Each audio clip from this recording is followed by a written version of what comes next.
¿Cómo están, queridos estudiantes de segundo y secundaria? Hoy en el área de ciencias sociales trataremos el tema las prácticas medicinales incaicas y su permanencia en la actualidad. Recuerden que nos encontramos en la semana 30. Los habitantes del Tahuantinsuyo también se enfermaban, por eso surgieron diversas prácticas para entender sus enfermedades. Pero, ¿te has preguntado si algunas de ellas aún se mantienen? Si algunas prácticas en la actualidad tendrán origen en la época de los incas? Bueno, es por ello que en el desarrollo de esta semana, en la sesión, tenemos como el propósito de aprendizaje analizar las prácticas incaicas y su construcción en nuestra identidad histórica.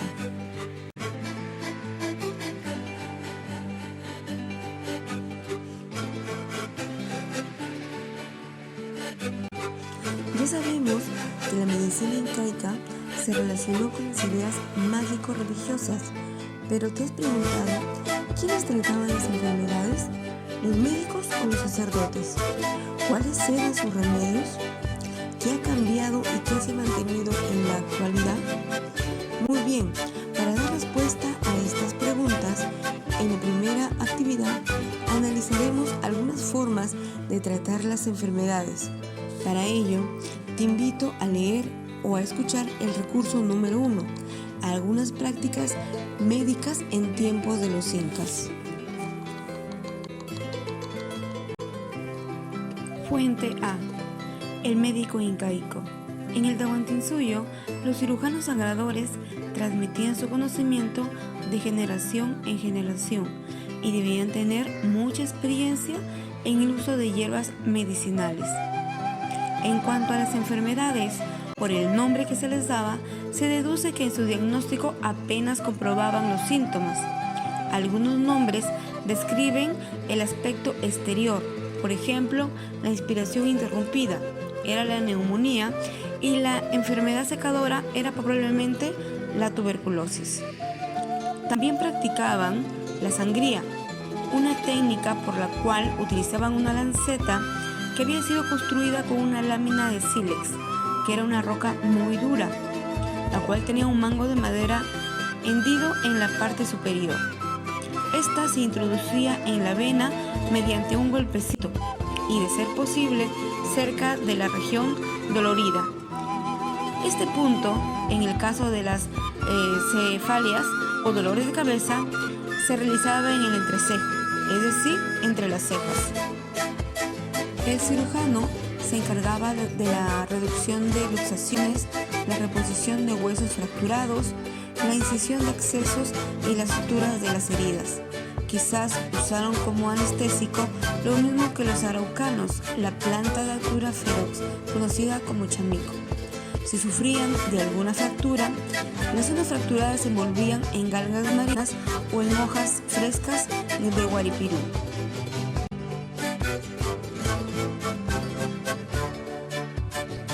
Fuente B.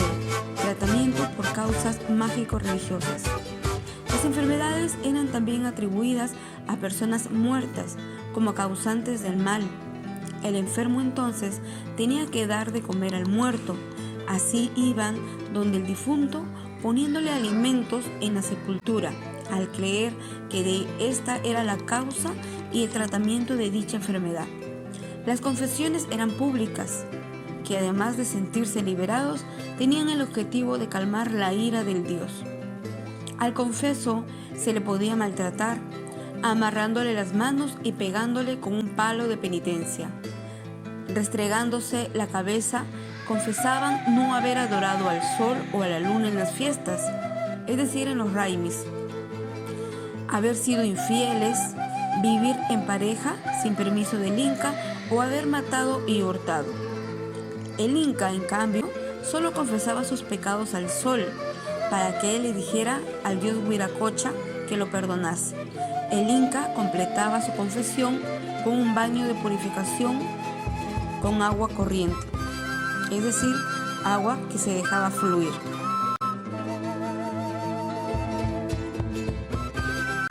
Fuente C. La Situa o Olla Raimi.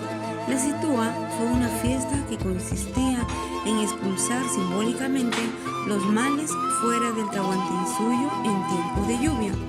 Los cronistas Cristóbal de Molina y Garcilaso de la Vega nos hablan de esta fiesta. Ambos señalan que se realizó en espacios abiertos, es decir, en plazas, aunque solo coinciden en los nombres de las mismas.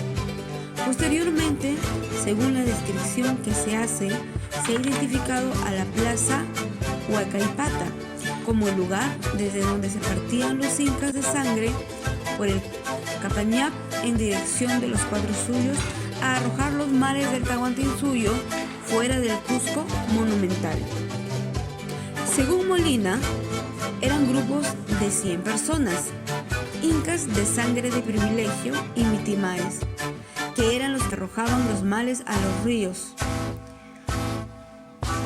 Entre los ríos tenemos el río Quiquisana en el Collasuyo al sureste, el río Apurímac en el Chinchaysuyo al noreste, el río Pisac en el Antisuyo al noreste y el río Usibamba en el Cuntisuyo al suroeste. Para Garcilaso solo eran 4 personas, que eran incas de sangre, las que partían del Huacaipata para expulsar los males en dirección a cada uno de los suyos. Recorrían una cierta distancia para entregárselas sus lanzas a otros 4 incas de privilegio, quienes también corrían otro tramo y así sucesivamente hasta alejarse aproximadamente unos 30 kilómetros del sector monumental del Cusco. Aunque Garcilaso no especifica dónde se arrojaban los males, podemos suponer que son los ríos mencionados por Molina.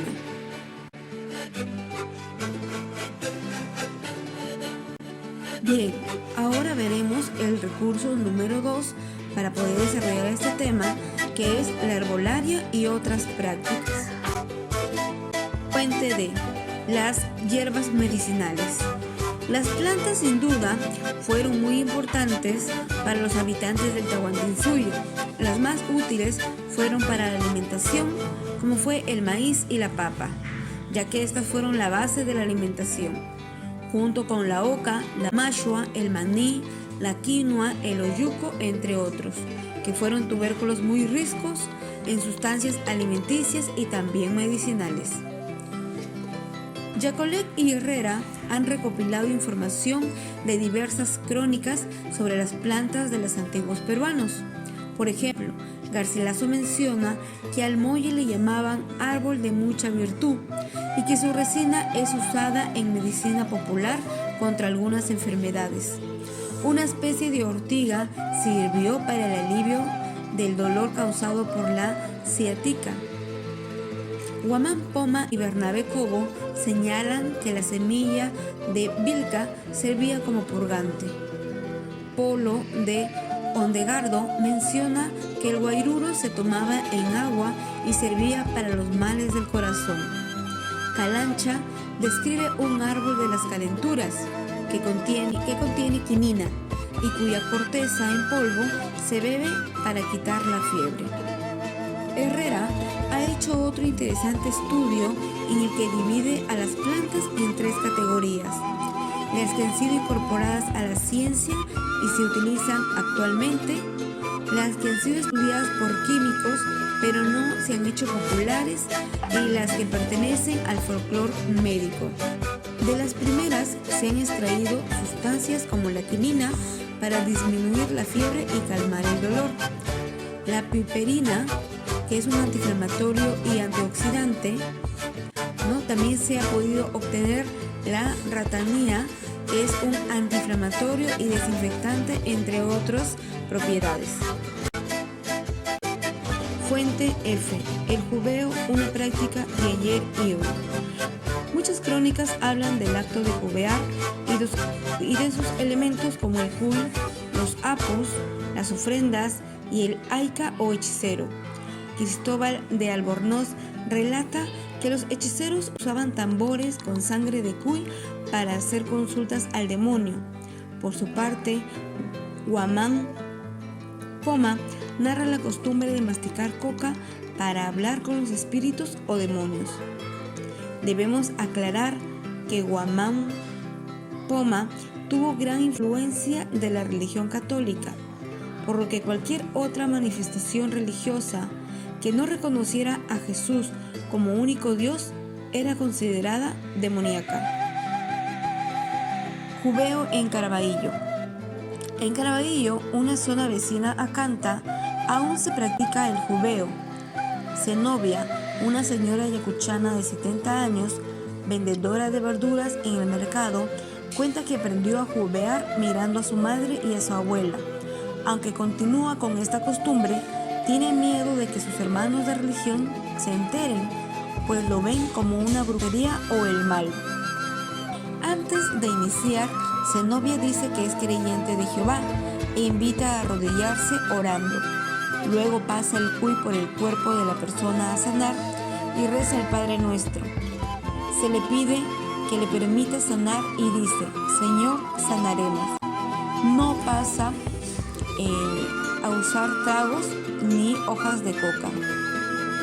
Luego examina las vísceras del cuy, donde haya unas manchas rojas en el pulmón que le atribuye al frío. Además ve unas vísceras con aire y dice que son gases acumulados. Cuando termina, envía que boten el cuy envuelto en una bolsa y que la persona que lo hace no regrese a mirar el desecho. Finalmente, da indicaciones para que cada afección, como en el frío, que utilice un parche de arnica para los pulmones, para los gases, que usen manzanilla, y para los nervios, agua de valeriana. Mis queridos estudiantes, eso es lo que hemos visto sobre las fuentes, ¿no?, que vamos a analizar para poder desarrollar la ficha que se les va a enviar a continuación. Tomen en cuenta que deben desarrollar estas actividades hasta este jueves, ya que el día viernes estaremos desarrollando cada una de las preguntas. Si ustedes tuvieran alguna duda al respecto, por favor me lo hacen saber.